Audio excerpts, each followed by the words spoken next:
Arpana monthly fellowship में मैं आप सबों का स्वागत करती हूँ। परमेश्वर ने आज के इस दिन को बनाया, हम इसमें अति आनंदित हैं और मगन हैं और हर्षित हैं। हम धन्यवादित हैं कि परमेश्वर ने इस लॉकडाउन के समय में हम सबों को अपने परिवारों में रहने का सुंदर अवसर दिया है और हम धन्यवादित हैं कि परमेश्वर हर भली वस्तुएं हमें दिया है और हम सबों को संभाला है। इस बात के लिए हम लोग परमेश्वर का धन्यवाद करते हैं। हम धन्यवाद करते हैं परमेश्वर का कि परमेश्वर अपने विश्वास योग्यता को हमारे के जीवन में पूरा कर रहा है। हम धन्यवाद देते हैं परमेश्वर अपनी प्रतिज्ञाओं को हमारे के जीवन में पूरा कर रहा है। वो कहता है कि मैं तुझे कभी नहीं छोड़ूंगा, कभी नहीं त्यागूंगा, और परमेश्वर ने अपनी उपस्थिति से हम सबको भरा है। ये धन्यवाद का विषय है। और परमेश्वर कहता है कि मैं अपने धर्म दाहिने हाथ से तुझे संभाले रहूंगा, तुझे दृढ़ करूंगा, तेरी सहायता करूंगा। और परमेश्वर की सहायता हमारे जीवन में बनी हुई है, इसके लिए हम परमेश्वर का धन्यवाद करते हैं। और परमेश्वर ने आज हम सब बहनों को ऐसा मौका दिया है कि हम मिल करके हम उसकी आराधना करने पाते हैं। हम लोग आज की इस मंथली फेलोशिप को हम लोग परमेश्वर के हाथ में हम लोग समर्पित करते हैं। और आइए हम लोग इस समय अपने सरों को झुकाएं और हम लोग प्रार्थना करें। सर्वशक्तिमान ईश्वर दयालु पिता, हम तेरा धन्यवाद करते हैं आज के इस दिन के लिए।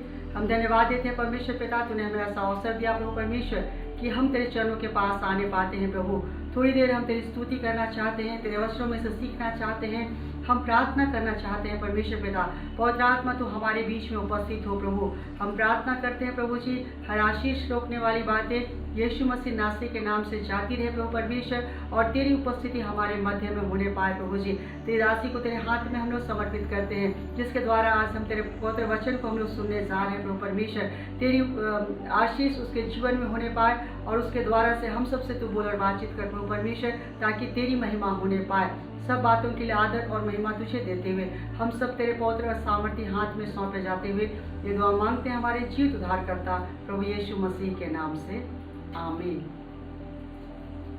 में अति प्रिय बहनों, सबों को जय मसीह की यीशु सहाय। आप सबों को हैप्पी ईस्टर, पुनरुत्थान पर्व आप सबों को मुबारक हो।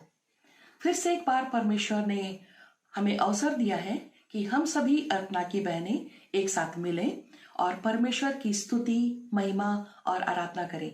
लेकिन इस बार हम अन्य समय से अलग हटकर डिजिटल मीडिया के द्वारा आपसे मिलने की कोशिश कर रहे हैं। लॉकडाउन के कारण आज सभी चर्चेस बंद हैं और साथ ही हम सभी लोग अपने अपने घरों में कैद हो गए हैं। लेकिन हम विश्वास करते हैं कि हमारा परमेश्वर सब कालों का, सब स्थानों का परमेश्वर है और वह सारी बातों को और परिस्थिति को संभालता है। विलाप गीत 3 उसका 22 और 23 में ऐसा लिखता है, हम मिट नहीं गए, यह यहोवा की महाकरुणा का फल है, क्योंकि उसकी दया अमर है। प्रति भोर वह नित नई होती रहती है, तेरी सच्चाई महान है। परमेश्वर अपने सामर्थी वचन से, अपने सामर्थी हाथ से हम सबों को संभालता है। विलाप गीत 3 अध्याय उसका 38 पद में ऐसा लिखता है, विपत्ति और कल्याण क्या दोनों परम प्रधान की आज्ञा से नहीं होते? हम सभी जानते हैं कि कोरोना वायरस के द्वारा पूरी दुनिया तबाह हो रही है और लॉकडाउन के द्वारा कोरोना ने सबों को घरों में कैद कर रखा है। लेकिन हमारा परमेश्वर इतना सामर्थी है कि वह अपने सामर्थ के वचन से सारी सृष्टि को संभालता है। आज लॉकडाउन के चलते चर्च बंद हो चुके हैं, लेकिन बाइबल बताती है 1 कुरिन्थियों 3 अध्याय उसका 16 पद में कि हम परमेश्वर का मंदिर हैं और परमेश्वर का आत्मा हम में निवास करता है और परमेश्वर इस मंदिर को कभी भी बंद होने नहीं देगा और वह चाहता है कि यह मंदिर, यह भवन दिन प्रतिदिन सुंदर हो, वैभव से भरा हो और परमेश्वर की महिमा उसमें वास करे। और जो कुछ हमारे अंदर है अर्थात परमेश्वर और उसकी आत्मा, वह उससे जो संसार में है बड़ा है। आइए आज हम परमेश्वर के जीवित वचनों में से देखेंगे। आज के लिए परमेश्वर का वचन है फिलिपियों की पत्री 4 अध्याय उसका 13 पद। इसमें ऐसा लिखा है, जो मुझे सामर्थ देता है उसमें मैं सब कुछ कर सकता हूं। इस पद को पढ़ने से ऐसा लगता है कि यह उन सारी बातों को पूरा करने का रहस्य है, या कहें कि निचोड़ है, जो पौलुस ने अपनी सेवकाई के दौरान किए थे। हम सभी जानते हैं कि पौलुस ने अपनी सेवकाई के दौरान बहुत सारी कठिनाइयां झेली। पौलुस ने जब फिलिप्पी की मंडली को यह पत्र लिखा तब वह जेलखाने में कैद था, लेकिन उसने हियाव नहीं छोड़ा और विपरीत परिस्थिति आने के बावजूद वह प्रभु के काम में आगे बढ़ता गया। पद 13 के ऊपर के 2 पद हमें पौलुस के जीवन की कुछ बातों को दर्शाते हैं, जैसे सब परिस्थिति में संतुष्ट रहना, घटी में कैसे रहना है, बढ़ती में कैसे रहना है, सब बातों में तृप्त रहना, हर दशा में तृप्त रहना, भूखे रहना, बहुतायत में रहना, हर घटी को सहन करना। ये सारी बातें उसके चरित्र की विशेषताएं थी। जब हम प्रभु यीशु मसीह को अपने जीवन में ग्रहण करते हैं तो परमेश्वर की संतान बन जाते हैं। इसके बाद परमेश्वर विभिन्न सकारात्मक बातों को और नकारात्मक बातों को हमारे जीवन में आने देता है, ताकि वह कुछ बातों को हमारे जीवन में से निकाले और कुछ बातों को हमारे जीवन में डाले। आप सभी ने यह अनुभव किया होगा कि हर एक परिस्थितियों में परमेश्वर ने आपको कुछ ना कुछ सिखाया है और यह सब कुछ आपकी भलाई के लिए ही था। हम सब अपने मसीही जीवन में एक रिफाइनिंग प्रोसेस में है, एक शुद्धिकरण की प्रक्रिया में हम लगातार गुजरते जाते हैं। यदि हम पौलुस की फिलिप्पी की मंडली को लिखे गए पत्र को पढ़ें तो हम पाते हैं कि पौलुस उस प्रक्रिया या प्रोसेस को हमें बताना चाह रहा है जिसमें से वह ऑलरेडी गुजर चुका था और जिस प्रक्रिया में से हमें जाना है। जैसा मैंने कहा कि आप परमेश्वर का मंदिर हैं और परमेश्वर की आत्मा आप में वास करती है और परमेश्वर आपके जीवन के द्वारा संसार में अपनी महिमा को प्रकट करना चाहता है और वह आपको एक निष्कलंक संतान बनाना चाहता है। आप एक चुना हुआ वंश, राजपदधारी, याजकों का समाज, परमेश्वर की निज प्रजा हैं और पवित्र लोग हैं। उसने आपको संसार में से बुलाया है, अंधकार के राज्य में से निकाला है कि आप परमेश्वर के गुणों को प्रकट करें। यह आपकी बुलाहट है और परमेश्वर आपके जीवन में एक अच्छा काम शुरू कर दिया जिस दिन से आपने यीशु मसीह को ग्रहण किया। और यह काम है एक ट्रांसफॉर्मेशन का या परिवर्तन का, और वह देखता है कि यह काम, यह चेंज का, यह ट्रांसफॉर्मेशन का कार्य आपके जीवन में अधूरा ना रह जाए। यह आपके लिए एक बुलाहट है, एक सेवा है, एक लक्ष्य है और ये एक नाम भी है जो आपके जीवन के लिए रखा हुआ है। कोई भी व्यक्ति ऐसा नहीं है जिसके जीवन में कोई भी बुलाहट नहीं है। कोई भी ऐसा नहीं कर सकता कि उसको परमेश्वर ने किसी कार्य के लिए नहीं बुलाया। आप यूनिक है, आप और आपके लिए एक बुलाहट है। और इसके साथ ही आप इस पृथ्वी पर परदेशी और यात्री हैं और आपका जो स्वदेश है वो स्वर्ग में है और हमें प्रभु यीशु मसीह के आने की बाट जोहना है। और जैसा हम देखते हैं इन दिनों जैसे चिन्ह प्रकट हो रहे हैं, अंत के समय के चिन्ह, और जैसे बाइबल के विद्वान ये बताते हैं कि यीशु मसीह का आना बहुत निकट है और इन चिन्हों को देखते हुए ये अंत के समय की अकाल और महामारी को हम जब देखते हैं तो हमें अपने जीवन को तैयार रखना है। अब एक प्रश्न हमारे सम्मुख आता है कि हम अपने जीवन को कैसे रखें, हम अपने जीवन को प्रभु के लिए कैसे तैयार करें। तो बहुत सारी बातें जो बाइबल बताती हैं वो हमें करना है, जैसे हमें परमेश्वर के प्रेम में, परमेश्वर के ज्ञान में, शुद्ध विवेक में, धार्मिकता के फलों में, आत्मा के फलों में बढ़ना है। हमें दीनता में बढ़ना है, हमें परमेश्वर की आज्ञाकारिता में बढ़ना है, हमें शुद्ध मन से दूसरों की चिंता करना है। हमें सिर्फ अपने भलाई की चिंता नहीं करना है लेकिन दूसरों के हितों की भी चिंता करना है।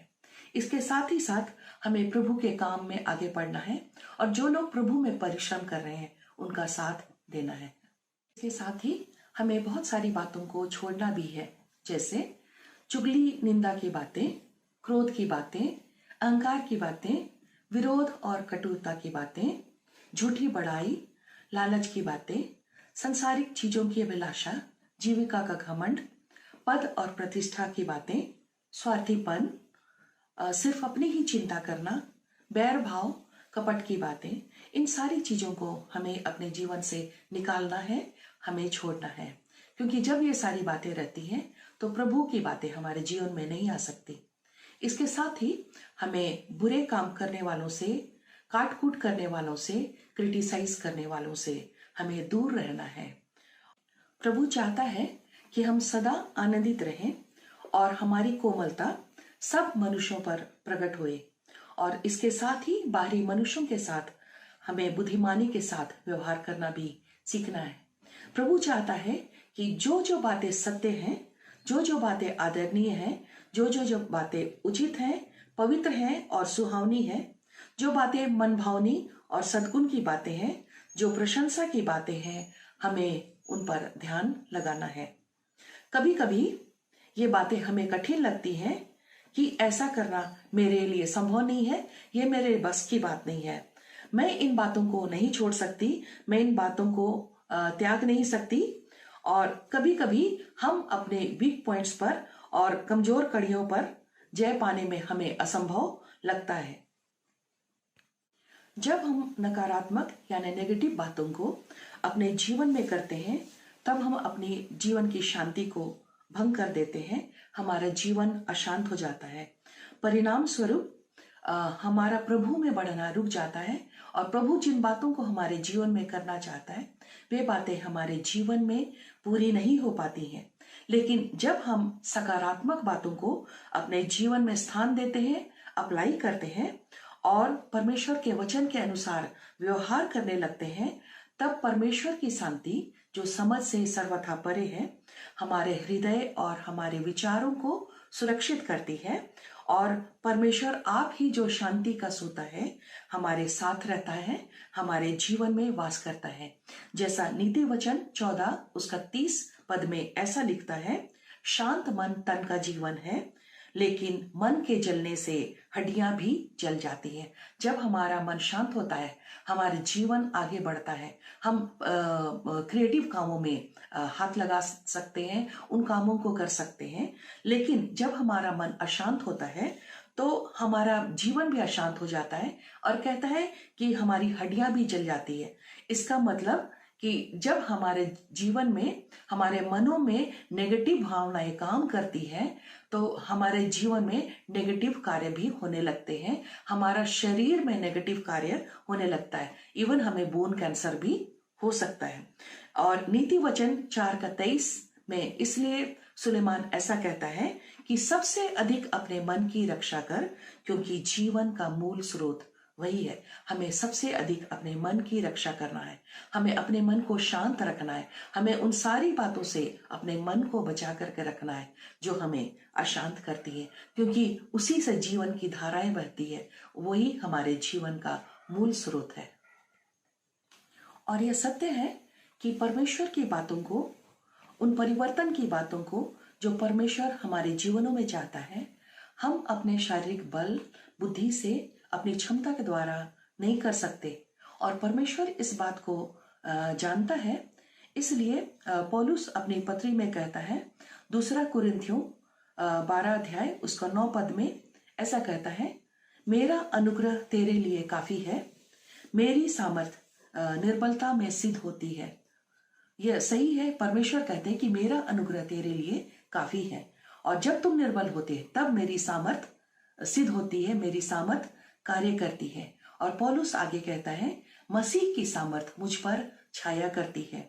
और पद 10 में ऐसा लिखता है, क्योंकि जब जब मैं निर्बल होता हूं तब तब मैं बलवंत होता हूं। यानी पौलुस जब जब निर्बल हुआ वह मसीह की सामर्थ से बलवंत हुआ। वैसे ही जब भी हम निर्बल होते हैं, जब हम परमेश्वर को पुकारते हैं, परमेश्वर अपनी सामर्थ को भेजता है और हमें बलवंत बनाता है। यह परमेश्वर की योजना है कि वह आपके जीवन को पूर्ण करे, आपके जीवन को सिद्ध करे। इसलिए परमेश्वर हमारे मनों में यह इच्छा को डालता है कि हम उसमें आगे बढ़ें, उसके काम में आगे बढ़ें, उसके जीवन में आगे बढ़ें। और इसके साथ ही साथ वह एक प्रभाव को उत्पन्न करता है कि जो सेवा, जो कार्य, चाहे वो व्यक्तिगत तौर पर हो या दूसरों के लिए हो, हम पूरी कर सके। यह फिलिपियों 2 उसका 13 में ऐसा लिखता है, फिलिपियों की पत्री 2 अध्याय उसका 13 पद, क्योंकि परमेश्वर ही है जिसने अपनी सुइच्छा निमित्त तुम्हारे मन में इच्छा और काम दोनों बातों के करने का प्रभाव डाला है। मेरी प्रिय बहनों, आपने अपने जीवन को प्रभु को समर्पित किया है और प्रभु आपके जीवन को इस्तेमाल करना चाहता है और अपनी महिमा आपके जीवन के द्वारा लेना चाहता है। और इसलिए एक वचन मैं कहना चाहती हूँ, 2 कुरिन्थियों 4 अध्याय उसका 7 में ऐसा लिखता है, परमेश्वर अपना असीम धन हम मिट्टी के बर्तनों में रखा है ताकि यह सामर्थ हमारी ओर से नहीं वरन परमेश्वर ही की ओर से ठहरे। परमेश्वर जो सेवा चाहता है उसके लिए उसने यह सामर्थ को हमारे जीवनों में रखा है ताकि हम जो कुछ भी करें उसका सारा श्रेय परमेश्वर को मिले और सारी महिमा परमेश्वर को मिले। आप वर्तमान परिस्थिति में अपने आप को छोटा ना समझें, तुच्छ ना समझें। हो सकता है आप अनादर की स्थिति में हो, निर्बलता की स्थिति में हो, घटी में हो, क्लेश में हो, रोग में हो, लेकिन आप प्रभु के साथ अपने संबंध को बनाए रखें। आप हियाव ना छोड़ें। आप प्रभु से प्रार्थना करें और उससे मांगे उसकी सामर्थ को, उसके मृत्युंजय की सामर्थ को, ताकि परमेश्वर का तेज, परमेश्वर का प्रताप, उसकी महिमा आपके जीवन में से प्रकट हो जाए। और जब आप अपनी निर्बलता में प्रभु से उसकी सामर्थ को मांगेंगी तो आप अपने जीवन में प्रभु की सामर्थ को प्रकट होते देखेंगे। आप देखेंगे कि परिस्थितियां और सारी बातें आपके विश्वास और आपकी प्रार्थना के द्वारा घुटने टेकेंगी और आप विजयी होंगे। और आप भी पौलुस के समान कह सकेंगे कि जो मुझे सामर्थ देता है उसमें मैं सब कुछ कर सकती हूँ। आमीन। सब बहनों को, हम सब अर्पणा बहनों को हम सब की ओर से जय मसीह की।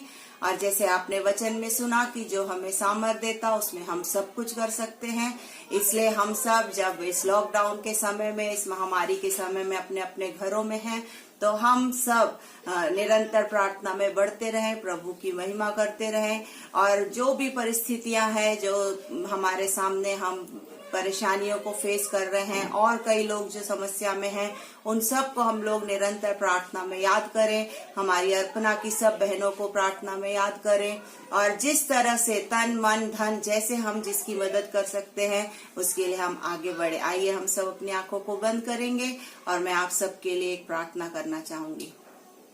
धन्यवाद के साथ पिता परमेश्वर, यीशु मसीह के नाम से प्रभु आज के इस दिन के लिए आपका धन्यवाद देते हैं, जबकि ऐसे समय हम सब मिलके इकट्ठा होके बाइबल सोसाइटी में मिलके आपकी महिमा करते थे प्रभु, लेकिन आज हम सब अपने अपने घरों में हैं, लेकिन हम आपकी महिमा कर रहे हैं। इसके लिए हम आपका धन्यवाद देते हैं प्रभु जी।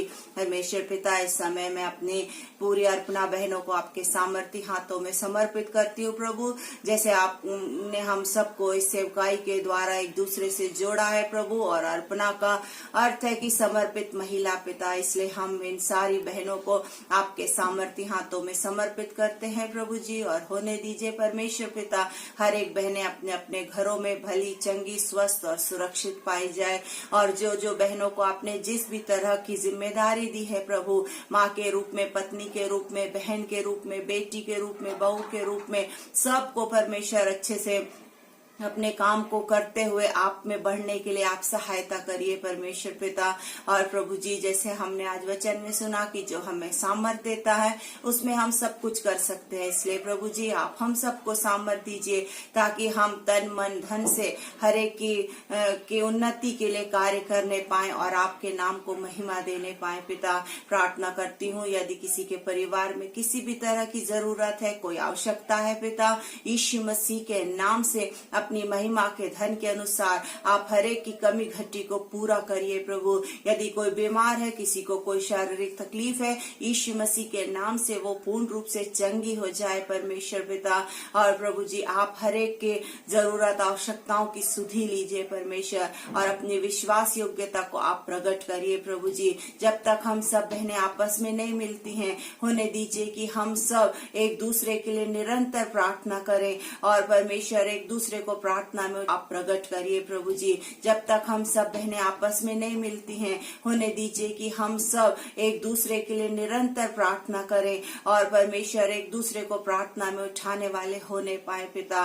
और प्रभु जी पूरे हमारे इस झारखंड की अर्पणा मिनिस्ट्री को, पूरे इंडिया की अर्पणा मिनिस्ट्री को आपके सामर्थ्य हाथों में सौंपते हैं। आप विश्वास योग्य हैं और आप बढ़ाएंगे, इसके लिए हम धन्यवाद देते हैं। प्रभु हमारे इस देश में, पूरे दुनिया में पिता जो ये महामारी फैली है प्रभु, हम जानते हैं कि यीशु मसीह एकमात्र उत्तर है और यीशु मसीह हमें छुटकारा देगा, यीशु मसीह हमें चंगाई देगा, यीशु मसीह हर एक मार्गों को खोलेगा। इसलिए विश्वास के साथ हर एक बातों के लिए हम आपको धन्यवाद देते हैं कि आने वाले समय में प्रभु जी हम अच्छी अच्छी बातों को सुनेंगे और आपके महिमा को देखने पाएंगे। पिता हर एक बातों के लिए धन्यवाद देते हैं। हम सब बहनों को निरंतर अनुग्रह दीजिए कि प्रार्थना में, आपके महिमा में, आपके अनुग्रह में बढ़ते जाएं और आपकी महिमा करने वाला जीवन जीने पाएं। सारी बातों में महिमा आपको देते हुए इस विनती को यीशु मसीह के नाम से मांगती हूँ, आमीन।